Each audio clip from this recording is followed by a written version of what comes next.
செம்ம பசிங்க. காலையிலேயே செம்ம பசி. நைட்டும் சப்பாத்திலாம் சாப்பிட்டு படுத்தேன். இருந்தாலும் பசிக்குது. ஏன்னே தெரியல.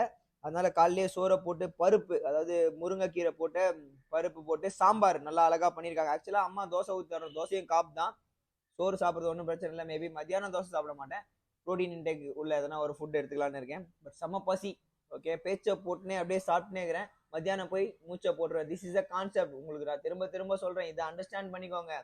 சாப்பிட்றது மேட்டர் இல்ல, செரிச்சது போக மீதி இருக்கிறது சகித்துக்கு ஒர்க் அவுட் பண்ணணும். நான் ட்ரைனர் ஒரு பக்கம். ஓகே, அதுக்காக ஃபிட்டாலாம் இல்லை. எனக்கு சாப்பிட பிடிக்கும், அதோட ஒர்க் அவுட் பண்ணவும் பிடிக்கும், ஹெல்த்தியா ஆரோக்கியமா இருக்கிறது ரொம்ப பிடிக்கும். ஓகே, இன்னைக்கு நம்மள நிறைய பேருக்கு வந்து சம்பாதிக்கிறதுக்கு பிடிக்குது, சாப்பிட்றதுக்கு பிடிக்குது. ஆனா ஹெல்த்தியா ஆரோக்கியமா இருந்து திரும்ப சம்பாதிக்கணுமே, உடம்பு நல்லா இருக்கணுமே அப்படின்றது மறந்துடுறீங்க. அதனால உடற்பயிற்சியும் கொஞ்சம் முக்கியம். நல்ல ஒரு உணவு பழக்கத்தையும் வச்சுக்கோங்க. வேற எதுவும் சொல்றதுக்கு இல்லைங்க. பேச்ச போட்டுனே கொஞ்சம் ஊறுகாய் வச்சு சாப்பிட்டு முடிச்சு செம பசி. ரசிச்சா சாப்பிட்டுருங்க, தப்பு இல்லை. தங்க விடாதீங்க. புரியுதா? புரியலன்னா திரும்ப கேளுங்க. தெளிவா புரிஞ்சவன் பிஸ்தா இல்லைன்னா ஒரே ஒரு பிஸ்தா ஒன்று வாங்கி சாப்பிட்டு திரும்ப கேளுங்க. பாய் மக்களே, லவ் யூ.